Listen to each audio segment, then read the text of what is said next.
Raid Shadow Legends, we are back with 6 brand new champions added to the game, which you will see tomorrow. One of them is the Fusion Champion. We'll get right over to him because I think you're going to want to know about him the most. Although, look how beautiful, this is probably the most beautiful champion I've ever seen them design. Look at that. She is crazy. A new Shadowkin Void Legendary Champion. We'll go to her next. Subscribe if you haven't already because I'm going to do reviews on each of these champions in the next day or two, so you'll be able to see each of them geared out. We're on the test server right now. We have full access to the test server to all these champions, completely geared, running through some amazing content. So this fusion that you're going to do soon, we didn't have all the information about him. We had information on his skills, but we didn't know the cooldown on his skill here. This is on a 3-turn cooldown. I thought for sure, since this was a fusion champion, that this would be on a 4-turn cooldown. Because you're blocking debuffs for 2 turns, increasing the attack on all your guys for 2 turns, and getting a shield for 2 turns of 30% of his max HP that cannot be removed. That's pretty insane. And he's a fusion, so I thought, you know what? They'll probably make this a 4-turn cooldown. I said as much in that video, but they didn't. It's a 3-turn cooldown. You want to get this done. His stats are insane. Look at that resistance of 90. Just his base stats alone are great to have. We get this burn up here, and then look at this skill. You can go a few ways. You're going to see content creators build this guy 2 different ways. You're going to see them build him full HP like I want to do, like I have him built actually on the test server right now. So every 3 turns, we get really high shields, and then he's going to do damage based off of attack, unfortunately, but that's okay. He's really powerful, so if it was based off of HP, he'd probably be a little bit broken. Here we're going to do AoE damage and then extend those shields, any shields that are on us, by 30% of the damage inflicted. So I know some content creators are going to go Savage Gear. They're going to put him in some insane damage, maybe put some Gerp Tucks, Bad Alcazars, and be like, this guy can do so much damage. But you're not really going to want to build him that way unless all you're using him to do is to run through waves. That's it. I mean, because then you've got multiple people to hit or you're going into spiders. But when you come to face those bosses, you usually don't have that many side champions, many other champions out there. So he's not going to do a lot of damage on this ability. Will he do damage? Yes. But since this is such a low cooldown, I would prefer him to be really fast and HP heavy, so that we can get a whole bunch of shields up every 3 turns and go with that. And then do moderate damage here based off of attack and get the HP burn up, right? The best thing about this is his passive. His passive is not exclusive to just his shields. So any shields that are up, you'll reflect 25% of the damage done, and you'll also heal 25% of the damage inflicted on the shield. So this guy can work with other people with other shields. It doesn't have to be on him. It can be a shield set, or it can be somebody else laying down shields. So keep that in mind for Arena. Plus, he's got a resistance lead over here, the Doom Tower, which we really need. So make sure you get this fusion done. Look at him. I can't believe this is on a 3-turn cooldown. I just can't believe they did that. You're going to want to do it. All right, let's go back over here and look at her. She is crazy. A1 attacks one enemy, then places a continuous heal buff on the ally with the lowest HP for 1 turn, and then places a 7.5% continuous heal buff on all allies with 30% HP or less. Pretty strong for A1. I bet it hits really hard. I didn't look at her multipliers yet, but I'll leave a link to the spreadsheet below if you want to check out their multipliers. I'm sure it's there. Look at this A2. 3-turn cooldown. Look at the debuffs it applies. Single target damage, but look at everything you're putting up. So many debuffs against the clan boss, against whoever, any boss that we come up against, she'll put it down on them. Stuns, HP burn. Obviously, we can't stun any bosses, but look, HP burn, decrease defense, weaken, decrease attack, and decrease crit rate. Her A3, 3-turn cooldown, again, removes all debuffs from all allies and places a block debuff buff for 2 turn. Also heals all allies by 35% of their max HP. It really goes up to 42%, is that, if I'm doing the math right, of their max HP, and further 5% for each debuff removed from them. This is super overpowered. Not only is it on a 3-turn cooldown, you're removing all debuffs, you're getting a mega heal for each of your allies, and then you're blocking debuffs for 2 turns. On a 3-turn cooldown. That's coming back very quick. She's putting up all these debuffs, stunning one person possibly if you're going through the waves for sure, then giving you these heals on the A1, and then her passive here, when receiving any debuffs, instantly transfers them from this champion to the attacker. Will not transfer debuffs that cannot be removed.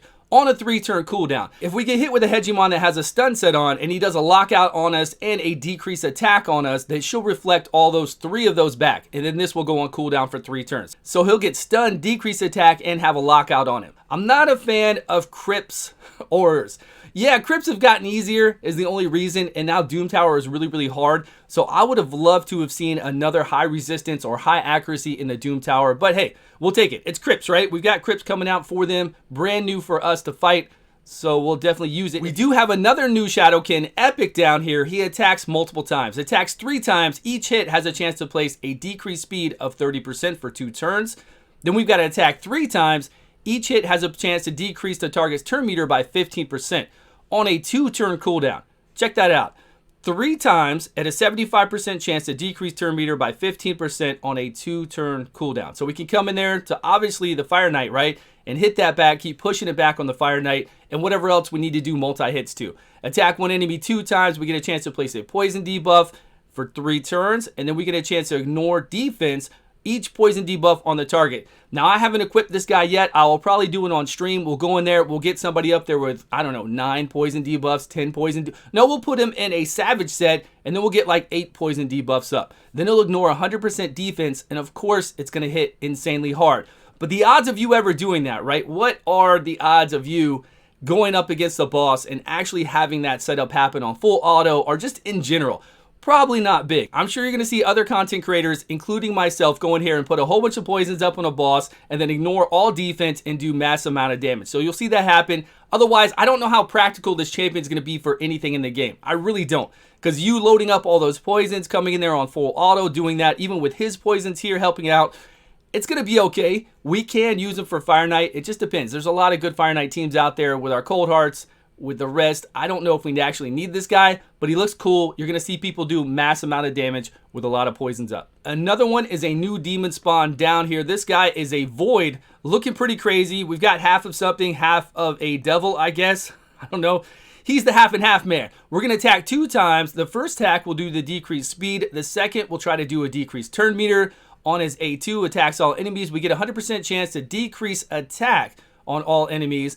After attacking, transfers all debuffs except stun, freeze, sleep, fear, true fear, provoke from all allies to this champion. So a 3-turn cooldown to attack everybody out there, decrease attack, and then transfer from all allies, all debuffs to this guy. Okay, now why is that? Let's see. A3 transfers all debuffs from this champion to a target enemy, then attacks that enemy, steals 100% of that target's turn meter if this attack is critical. So a 3-turn cooldown to a steal turn meter. That's pretty good because he's going to get a turn a lot quicker. If they're at 100% or right at it, he's going to take a turn extremely quick. Now his passive here, heals this champion 5% of their max HP for each debuff on them at the start of each turn. If this champion is under 4 or more debuffs at the start of the turn, place an increased attack and an increased critical damage buff on this champion for 2 turns. Look at his HP though. Really, you know, I like the way they're going with this. We got a Doom Tower increased attack, but look at his HP. He has an AoE, so I want to play him. Anybody who has an AoE, I'm okay with playing that. He can transfer everything, but he can't transfer the, the hard crowd control stuff on you, the provoke, the true fear, the stuns. He can get everything else off you. He can heal at the start of each turn, but will this keep him alive? With low HP like this, he does have good defense, good speed, sure.